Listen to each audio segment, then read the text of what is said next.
జూబ్లీహిల్స్ ఉప ఎన్నిక పోటీలో ఉన్న 3 ప్రధాన పార్టీలకు ప్రతిష్టాత్మకంగా మారింది. దీంతో గత కొద్ది రోజులుగా అధికార కాంగ్రెస్, ప్రతిపక్ష బీఆర్ఎస్ పార్టీల యంత్రాంగాలు మొత్తం ఈ నియోజకవర్గంలోనే మోహరించి ప్రచారం చేశాయి. రాజకీయంగా, ఆర్థికంగా తమ శక్తియుక్తులన్నీ ఖర్చు చేసి ఓటర్లను ఆకర్షించే ప్రయత్నాలు చేశాయి. ఇప్పుడిక ఓటర్ల వంతు వచ్చింది. మంగళవారం జరగనున్న పోలింగ్లో ప్రధాన పార్టీలు, ఆ పార్టీల తరపున పోటీ చేస్తున్న అభ్యర్థుల భవితవ్యాన్ని వారు తేల్చనున్నారు. అయితే ఇన్ని రోజులుగా నిర్వహించిన ప్రచారం, ఓటర్ల స్పందనను బట్టి ఉప ఎన్నికలో తమ పార్టీ జెండానే ఎగరడం ఖాయమంటూ అధికార, ప్రధాన ప్రతిపక్ష పార్టీలు ధీమా వ్యక్తం చేస్తున్నాయి. ఎన్నికల్లో ఎలా గెలుస్తామన్న దానిపై అంచనాలు వేసుకుంటున్నాయి. బీజేపీ సైతం గట్టి పోటీ ఇస్తామన్న ధీమాను వ్యక్తం చేస్తోంది. కాగా 2 ఏళ్ల కాంగ్రెస్ పాలనకు జూబ్లీహిల్స్ ఉప ఎన్నిక లిట్మస్ టెస్టుగా మారింది.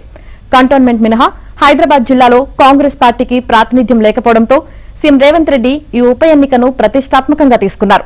డివిజన్ కు 2 చొప్పున మంత్రులను ఇన్ఛార్జీలుగా నియమించడమే కాకుండా పార్టీ యంత్రాంగం మొత్తాన్ని వారం రోజులుగా నియోజకవర్గంలోనే మోహరించారు. అన్ని డివిజన్లను చుట్టేస్తూ స్వయంగా రోడ్ షోలు, కార్నర్ మీటింగుల్లో పాల్గొని ప్రచారం చేశారు. మంత్రులు తమకు కేటాయించిన డివిజన్లలో విస్తృతంగా ప్రచారం నిర్వహించారు.